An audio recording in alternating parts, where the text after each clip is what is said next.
The Polish-Lithuanian state, known in Polish as Rzeczpospolita, was a bastion of tolerance in the 16th century, when people of different faiths were slaughtering each other nearly all over Europe. Poland was the homeland of the great legal scholar who, in the early 15th century, during the Council of Constance, explained that pagans were also people whose rights had to be protected.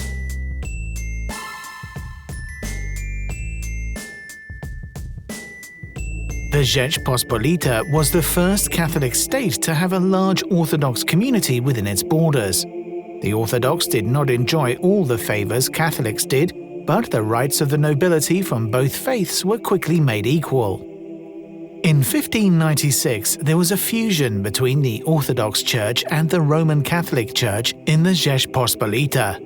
Part of the Orthodox clergy and believers recognized the Pope as the head of the Church and accepted Catholic dogmas, while maintaining their own Slavonic liturgy.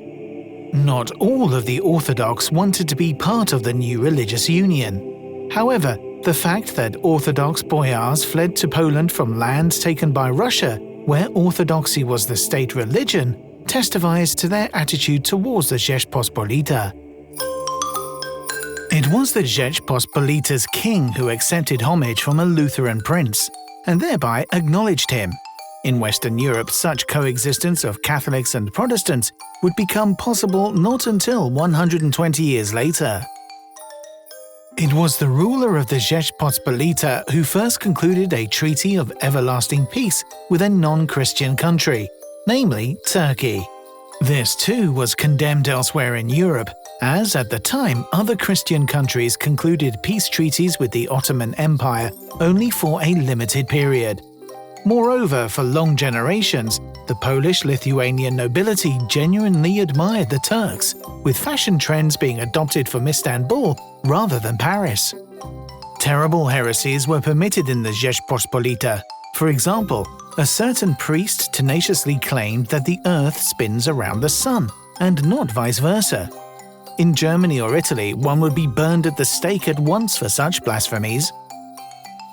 The apex of Polish-Lithuanian religious tolerance came in the second half of the 16th century, when the majority of the deputies in the parliament were Protestants.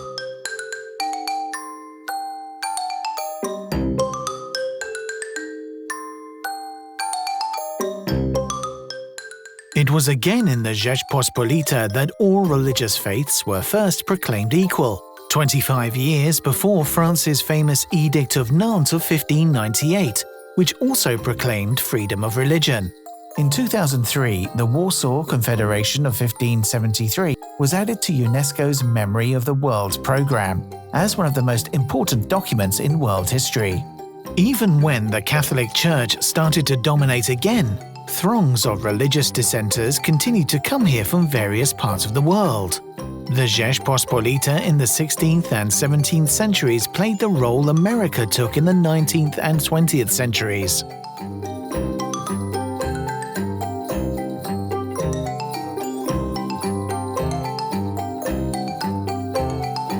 The Jews of Poland enjoyed great privileges very early on.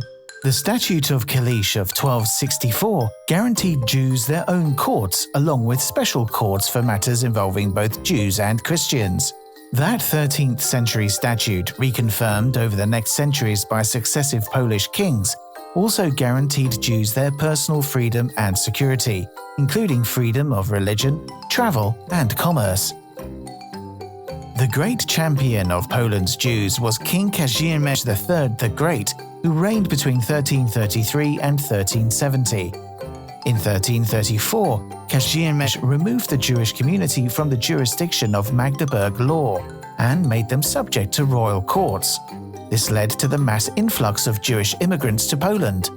The greatest waves arrived in Poland in the late 15th century, when Queen Isabella was expelling the chosen people from Spain.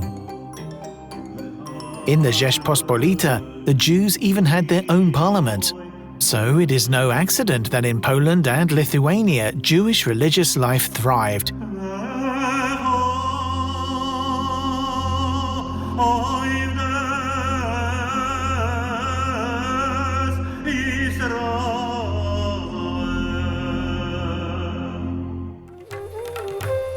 The Polish-Lithuanian state was the only Christian kingdom in Europe to accept refugees from Muslim countries.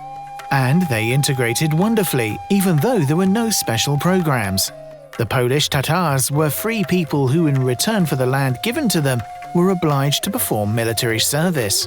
They had even the right to send their representatives to the Rzeczpospolita's local parliaments, called Sejmiki. Their descendants live with us to this day.